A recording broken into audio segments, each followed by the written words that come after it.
sa Kongreso natangtang na si Vice President dili na mao ang istorya.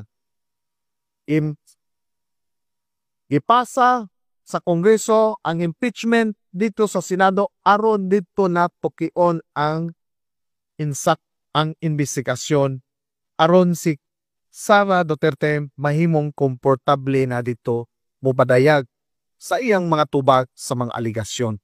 So laktod pa istorya, ayaw kasupo ninyo kay mao na ang saktong forum avenue na pakatubag o makadayag si Vice President sa ilang ihak tubag sa mga aligasyon.